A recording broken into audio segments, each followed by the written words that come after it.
Imagine una mano cerrándose sobre unas pocas espigas de trigo. No una bolsa llena. No un granero saqueado.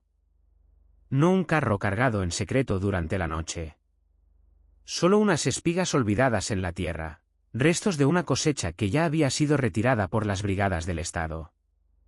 Ahora imagine que esa mano pertenece a alguien que no ha comido bien en días. Una madre. Un anciano. Un adolescente que sabe que en su casa no queda pan. En cualquier lugar normal, esa escena sería una imagen de pobreza. En la Unión Soviética de Stalin, podía convertirse en un expediente criminal. Y en algunos casos, en una condena que terminaba en un pelotón de fusilamiento o enanos dentro del Gulag. Esta es la historia de una ley que convirtió el hambre en delito. Una ley que no solo protegía el grano del Estado. Protegía algo mucho más oscuro, la idea de que el Estado podía reclamar hasta el último resto de comida antes de permitir que un campesino sobreviviera por su cuenta. Y para entender por qué unas espigas tiradas en el suelo llegaron a valer más que la vida de una persona, hay que volver a un momento en que Stalin decidió que el campo soviético ya no sería un lugar de familias, aldeas y cosechas. Sería una máquina.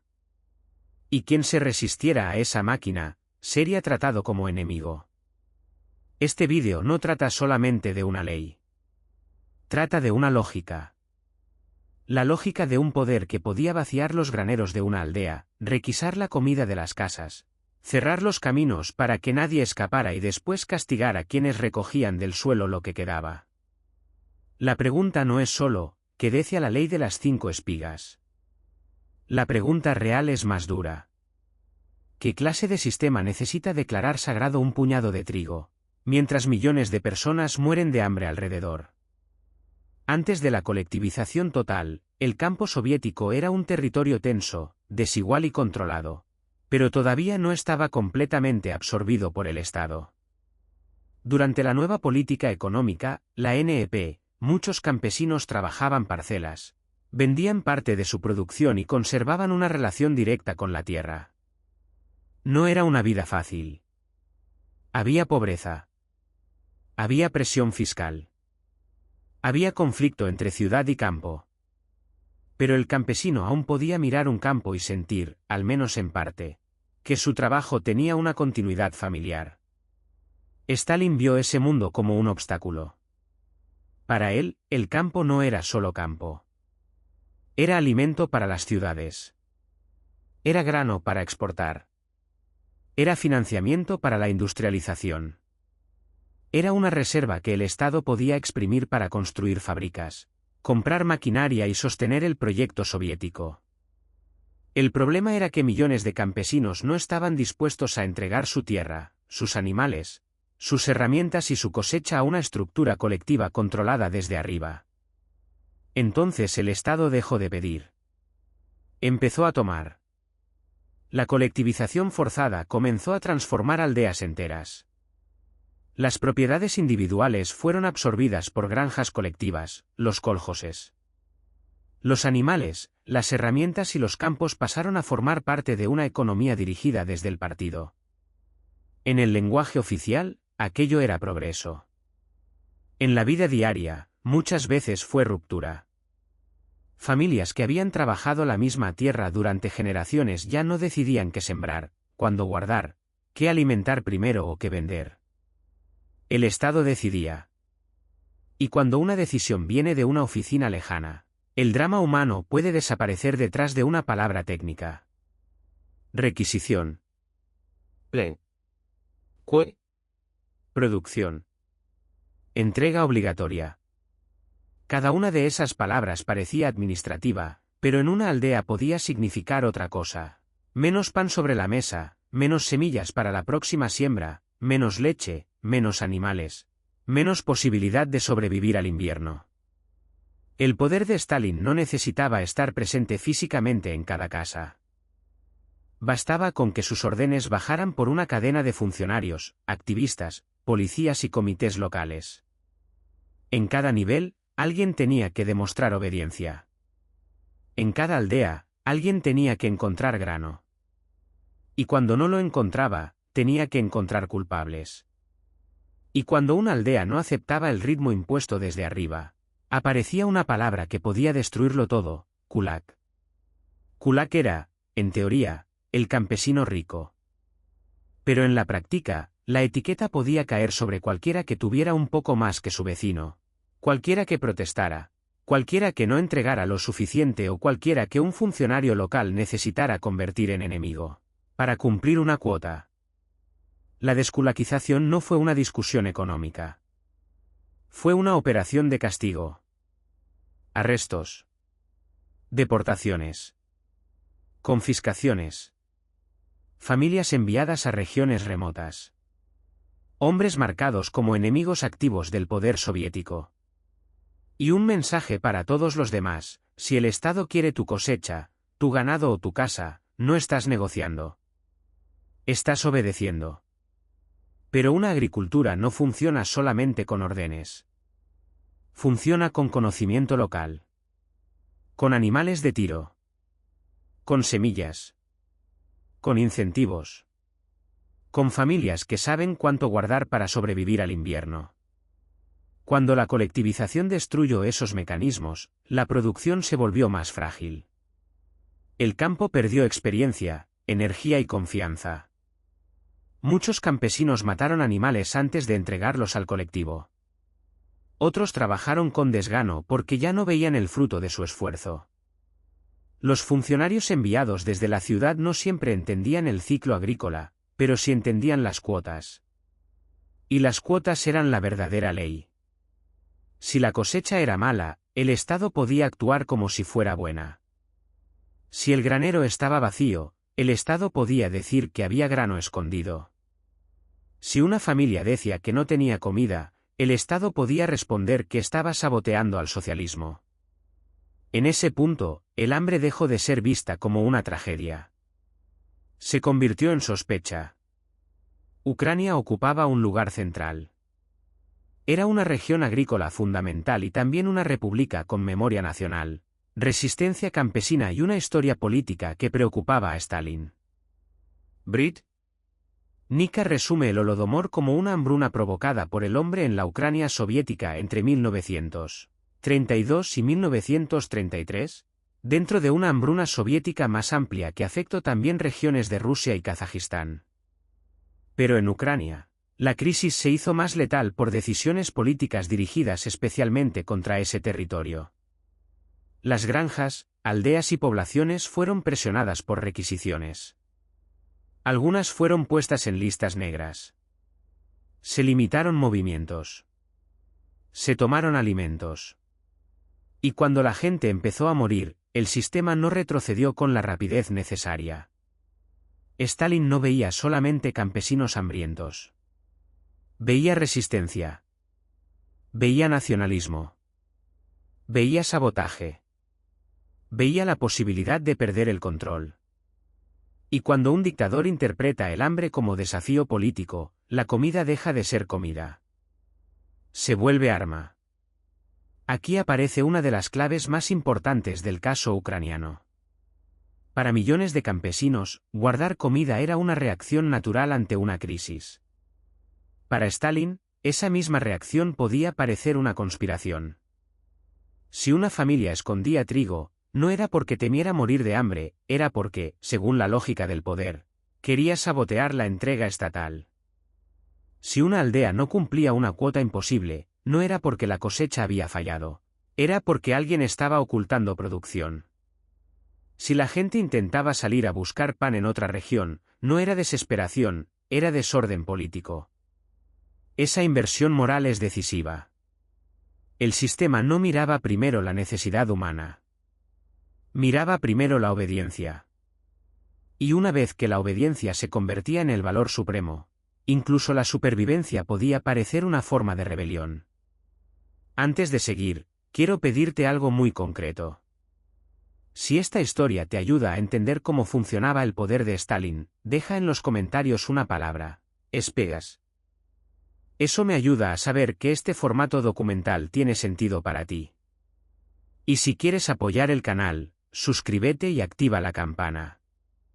Aquí vamos a seguir reconstruyendo la caída y los crímenes de los hombres que alguna vez parecían intocables. En muchas aldeas, las brigadas de extracción no llegaban como comerciantes ni como inspectores tranquilos. Llegaban como fuerza. Revisaban graneros. Entraban en casas. Buscaban sacos ocultos. Se llevaban reservas familiares. Y cuando las cuotas no se cumplían, la aldea entera podía ser tratada como culpable. El discurso oficial hablaba de proteger la propiedad socialista. Pero para una familia campesina, la escena era más simple. El Estado entraba, tomaba la comida y dejaba atrás el invierno. Ese es el punto donde la historia se vuelve casi insoportable. Porque después de vaciar los graneros, después de tomar lo que había en las casas, después de imponer cuotas que no correspondían a la realidad del campo, el poder soviético todavía necesitaba impedir que los campesinos hicieran lo más básico: recoger lo que quedaba. Y esa frase cambia todo. Porque no estamos hablando de una disputa normal entre propiedad privada y robo. Estamos hablando de restos. De márgenes. De lo que queda después de que la autoridad ya pasó. Una economía humana suele reconocer, al menos por costumbre, que quien tiene hambre puede tomar lo que se perdería. Muchas sociedades rurales entendieron durante siglos que el campo después de la cosecha podía dejar algo para los más pobres. Pero la lógica estalinista quería cerrar incluso esa puerta mínima. Si el Estado reclamaba la cosecha, también reclamaba las sobras. Si el Estado reclamaba el grano almacenado, también reclamaba las espigas caídas. No era solo una política agrícola. Era una declaración de dominio absoluto. El 7 de agosto de 1932, se aprobó una resolución con un nombre largo y burocrático: protección de la propiedad de empresas estatales, granjas colectivas, cooperativas y fortalecimiento de la propiedad pública socialista.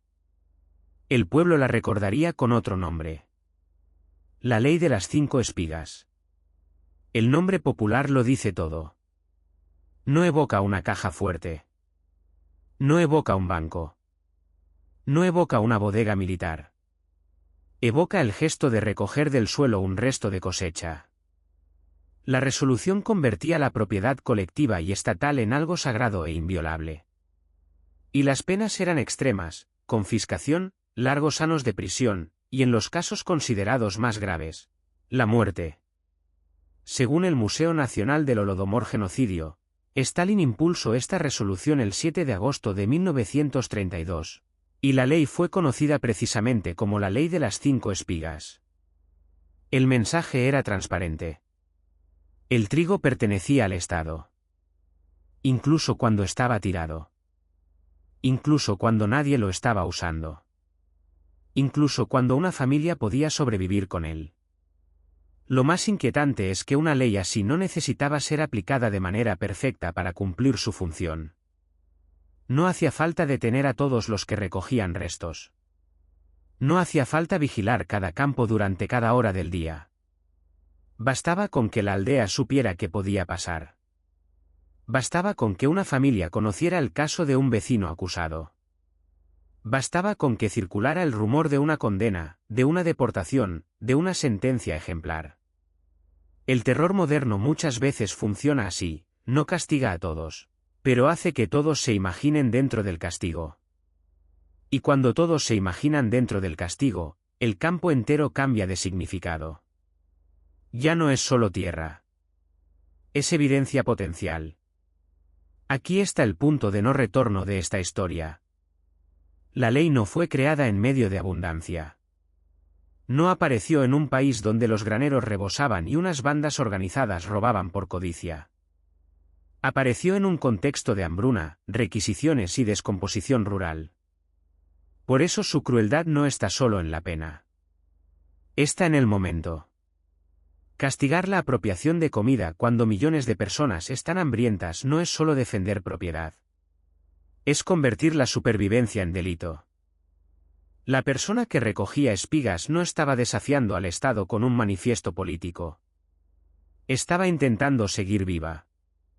Pero el Estado de Stalin podía leer ese gesto como robo, sabotaje o traición.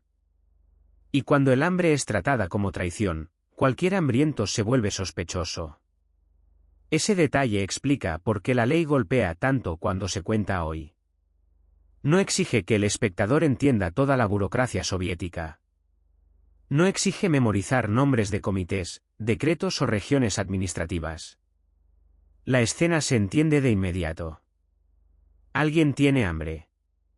Hay grano en el suelo. Hay una norma que lo prohíbe.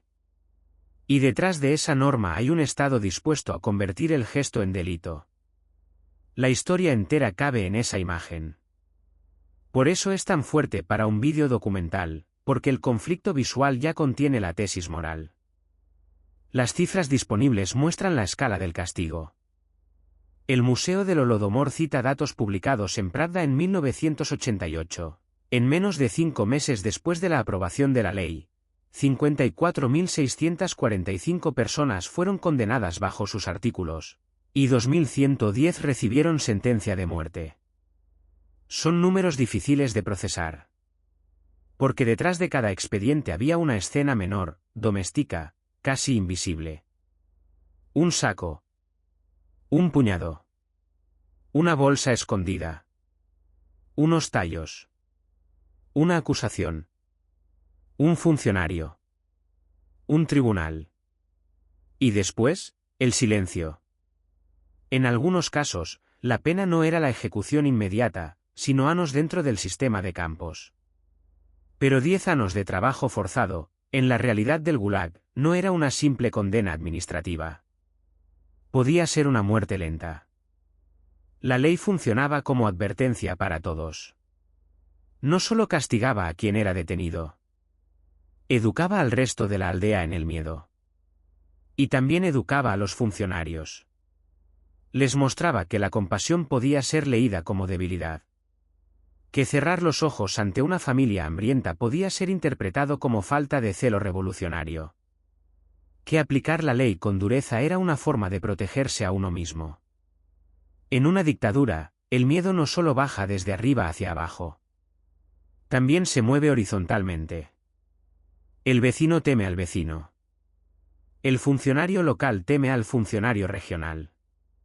El juez teme parecer blando. El guardia teme no denunciar lo suficiente. Así, una ley escrita en papel termina multiplicándose en miles de pequeñas decisiones brutales. El hambre se volvió aún más mortal cuando la ley se combinó con otras medidas. Brit Nika describe cómo, en Ucrania, granjas, pueblos y aldeas fueron colocados en listas negras. Se impidió que recibieran alimentos y se prohibió a campesinos abandonar la república en busca de comida. Imagine esa trampa. Si te quedabas, no había comida. Si intentabas irte, podían detenerte. Si recogías grano del campo, podías ser acusado de robar propiedad socialista. No era un accidente administrativo. Era un cerco. Y dentro de ese cerco, la vida cotidiana se reducía a decisiones imposibles. Una madre podía mirar a sus hijos y preguntarse si valía la pena arriesgarse a recoger restos del suelo. Un padre podía esconder una pequeña cantidad de grano sabiendo que, si lo encontraban, la familia entera quedaría marcada. Un niño podía aprender que el campo alrededor de su casa ya no era fuente de vida. Era territorio vigilado.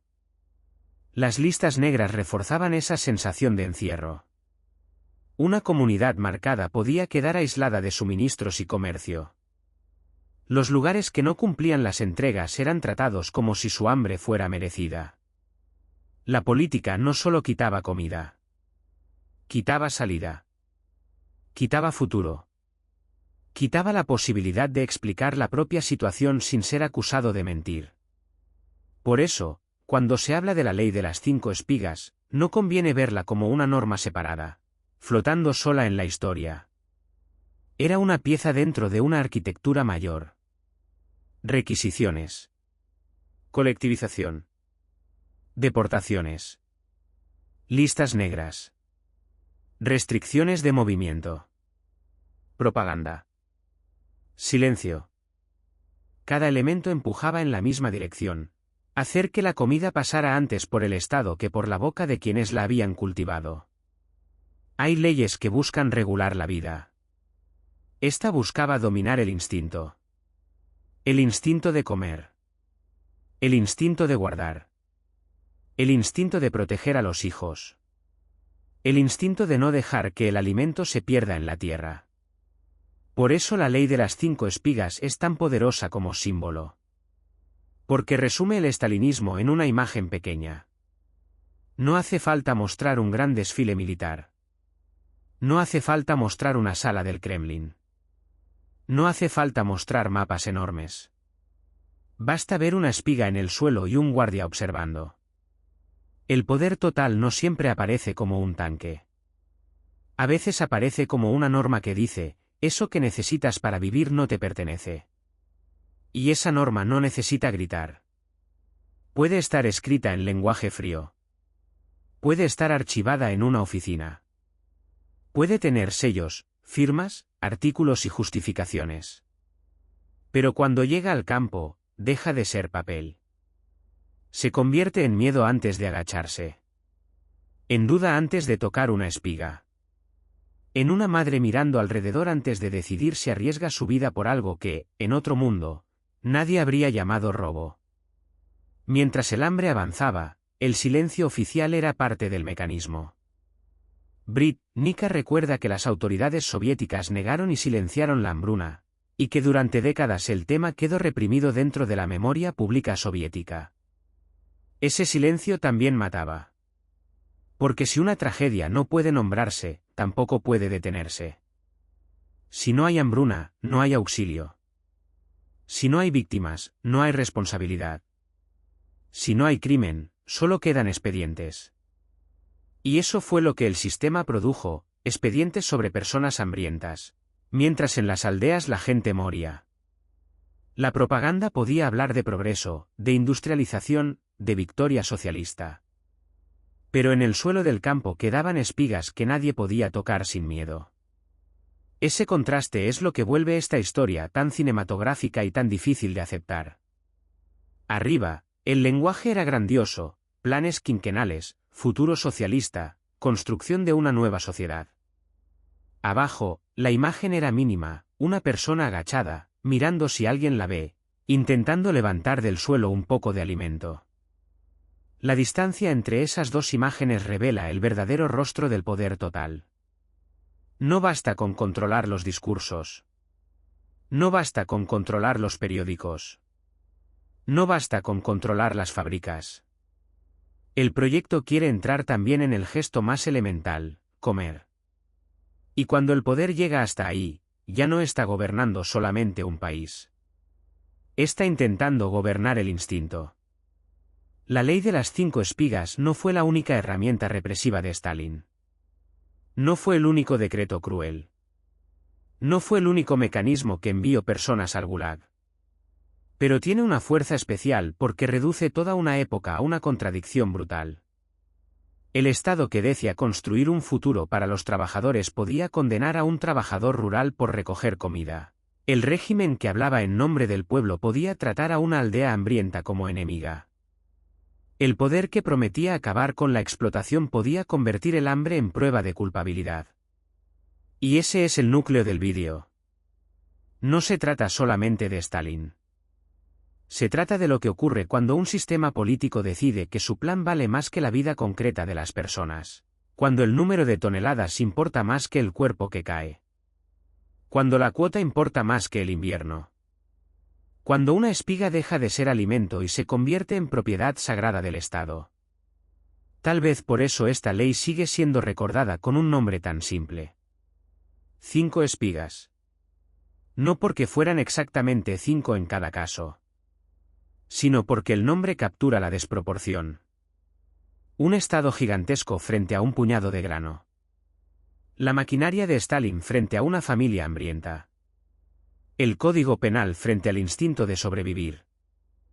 La historia de la ley de las 5 espigas demuestra que el terror no siempre empieza con una ejecución pública. A veces empieza cuando el poder mira a una persona hambrienta y decide que su hambre es un crimen. Esa es la razón por la que este caso no pertenece solo a los archivos soviéticos. Pertenece a cualquier discusión sobre el límite del poder. Porque una sociedad puede acostumbrarse poco a poco a palabras que parecen técnicas. Puede aceptar que una cuota es más importante que una familia. Puede aceptar que una orden importa más que una cosecha real. Puede aceptar que una estadística vale más que un testimonio. Y cuando eso ocurre, el abuso ya no necesita presentarse como crueldad. Se presenta como administración. Como disciplina. Como necesidad histórica. Como defensa del Estado. Y en el próximo vídeo, vamos a entrar en otra parte de esa misma maquinaria. Los hombres que convertían estas órdenes en miedo diario. Desde las oficinas de la policía política hasta los campos del Gulag. Porque en la URSS de Stalin, la ley podía parecer un documento. Pero para millones de personas, sonaba como una sentencia.